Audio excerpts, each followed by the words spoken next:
This is our fourth video in the book of Ezekiel. I wish I could do more. I really like the Old Testament. But it takes a bit more time to prepare videos than I usually have, so I can't really do a whole video series on this book. I would probably lose all my followers if I did that anyway. It's kind of a long book. Anyway, today, Friday, June 19th, we are looking at the last reading from Ezekiel, at least that is being covered in this particular series of videos. We're looking at chapter 40. This is the final stretch of the book. 40 through 48 are the final section of the book dealing with some pretty exciting things. So if you look back a little bit, just to get a bit of a sense of context, Ezekiel chapters 38 and 39 are prophecies against the wicked nations under the mysterious name of Gog or Magog. And, so it's just, all this sort of judgment, almost stereotypical Old Testament prophet material. Then it ends with this sort of word of hope for the restoration of Israel. And that paves the way for what begins in chapter 40. The beginning of the visions of the new temple. This is exciting. As you may be aware, the temple of Solomon was destroyed by the Babylonians in approximately 586 BC, and thus began the captivity of the people of Judah. The Israelite kingdoms were destroyed, never to be returned to power, as monarchies at least, and this was a huge loss in the life of God's people. And here we have finally, after several years in captivity, Ezekiel receiving this vision of a new temple. And this vision begins in chapter 40, continues through chapter 42. And then in chapter 43, God's glory enters the temple, which very much is a callback to what you read in the book of 2 Kings and the Chronicles. The glory of the Lord filling the temple like this sort of cloud. And then the descriptions of the temple continue after that. They periodically emphasize a person called the Prince. He has special temple privileges. And then the temple's life-giving effect upon the land is described in chapter 47, particularly in the form of a river of life, something that you'll also see in the book of Revelation. And then in chapter 48, it concludes with basically a new map of the Holy Land. The 12 tribes of Israel are given a new and completely different land allotment, completely different from what had been set out in earlier times by Moses and Joshua. So this is a completely new and bigger scenario. So although tonight's reading is from chapter 40 specifically, what I'm introducing here in this video is basically the entire final 9 chapters of this mysterious book of Ezekiel. The main thing throughout these final chapters is the temple, this new temple. The main thing that you need to know is that this is a promise of restoration. But understanding the details and how they're fulfilled and what they mean, this is where things get a little bit more complicated than we might initially assume. The historical second temple described in Ezra and Nehemiah and the last prophets is not as big as the one described in Ezekiel's vision. Ezekiel is describing, as you read through these chapters, something really, really big.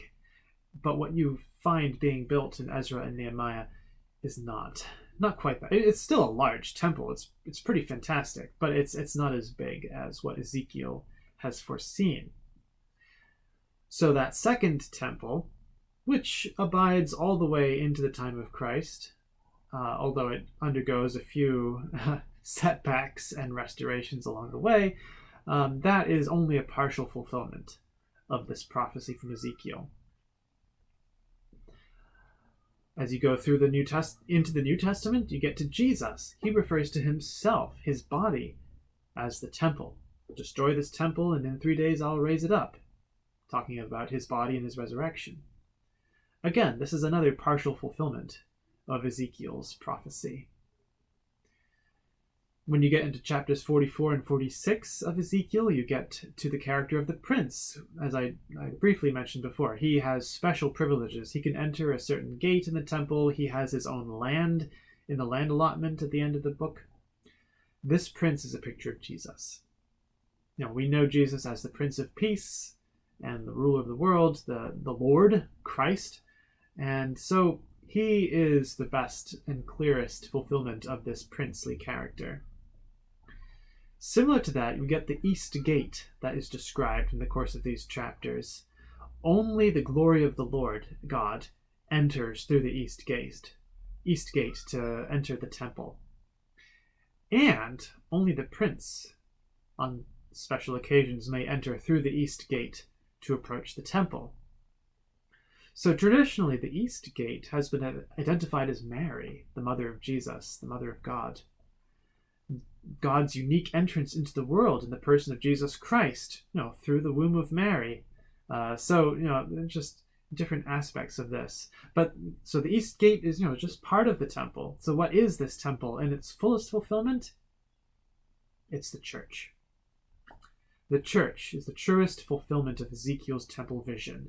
The New Testament epistles get pretty explicit about this. The Spirit dwells in the temple of Christ's body, the church. The body of Christ, not just his human body in the person of Jesus, but his mystical body, the whole church, all his faithful people in ages thereafter are gathered together, and in our midst the Holy Spirit dwells. So we all together are this great temple that Ezekiel sees. So I just wanted to emphasize that the enormous size of the temple in the vision is never matched by the second temple that was built in Jerusalem. Nor should we look to a future third temple, as some parties claim. There's the Zionist movement among Jews and certain Christians, well, not all Jews, certain Jews, as well as certain Christians, which looks to the building of a third temple for the end times to be consummated. This is erroneous. The enormity of the temple in Ezekiel's vision is matched by the enormity of the tribal divisions in land described in the final two chapters. The promised land that Ezekiel sees is huge. It's not just between the Mediterranean Sea and the Jordan River, sort of roughly corresponding to modern-day Israel, the country.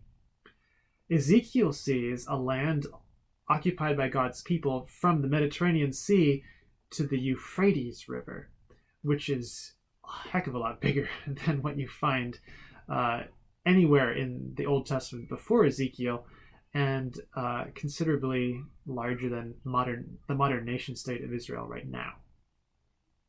So what we're finding here is just this massive expansion. The temple is much bigger, the land is much bigger. This has never been realized in history. It's still not true today. And I don't think it's ever supposed to be understood geographically. It is prophetic of the whole world being inherited by God's people, the followers of Christ. What does Jesus say? The meek shall inherit a really large land between the Euphrates and the Mediterranean? No, the meek shall inherit the earth. The whole world is being drawn into subjection under Christ, the Lord of creation himself. That, I think, is really what Ezekiel's prophecy is pointing to. Not a particular temple building, but the entire people of Christ in whom the Holy Spirit dwells.